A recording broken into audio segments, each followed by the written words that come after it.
स्वामी विवेकानंद जी की चल रही इस श्रृंखला के पिछले भाग में मैंने आप सभी को स्वामी विवेकानंद जी के अस्वस्थ हो जाने की घटना को आप सभी के सामने उजागर किया था। इस भाग में हम उनकी आगे की यात्रा को जानते हुए आगे बढ़ेंगे। स्वामी विवेकानंद जी स्वस्थ होने के बाद हरिद्वार चले गए। वहां से वो मेरठ आए और मेरठ में कुछ दिन रहने के बाद वो दिल्ली आ गए और दिल्ली से होते हुए अलवर। वहां पर बाबू गुरुचरण सिंह और उनके एक खास मित्र मौलवी साहब ने उनके रहने की व्यवस्था कर दी, लेकिन उनका घर छोटा होने के कारण और स्वामी जी से मिलने वाले लोगों की भीड़ ज्यादा होने की वजह से एक इंजीनियर बाबू उन्हें अपने घर बड़े ही श्रद्धा भाव से ले गए।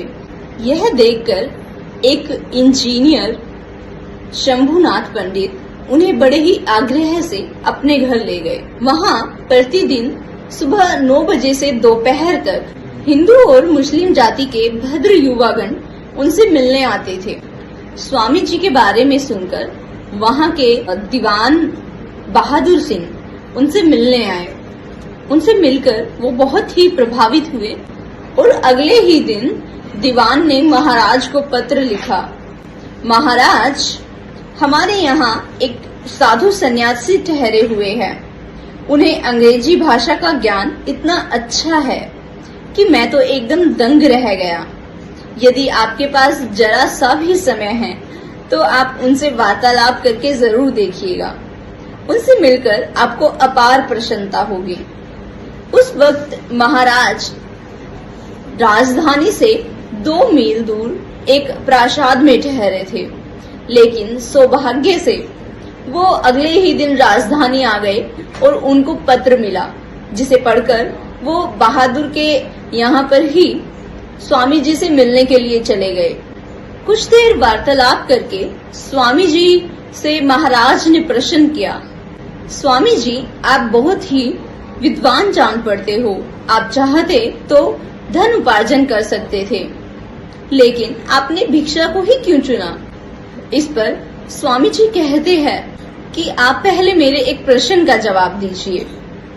आप राजकार्य के महत्वपूर्ण कार्य को छोड़कर साहबा के साथ शिकार के व्यर्थ पूर्वक कार्य में अपना समय व्यतीत करते हैं। ये बात सुनकर वहां पर उपस्थित राज कर्मचारी बड़े ही स्पंदित हृदय के साथ उनके अमंगल की आशंका करने लगे। एक बार स्वयं महाराज खुद अचंभित हो उठे, लेकिन महाराज कहते हैं कि हाँ, करता हूँ, लेकिन क्यों ये नहीं बता सकता। बस इतना जान लीजिए कि वो काम करके मुझे अच्छा लगता है, वो काम करना मुझे भाता है।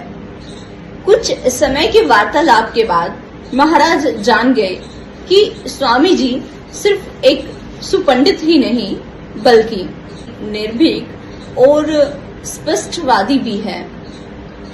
कुछ समय के बाद महाराज एक प्रश्न पूछते हैं, लेकिन वो कौतूहलवश नहीं बल्कि स्पष्टता का सत्यता के प्रमाण के तरह पूछा गया प्रश्न था। अगर आप जानना चाहते हैं वो प्रश्न क्या था तो आपको अगले भाग में हमसे जुड़ना होगा। शुक्रिया।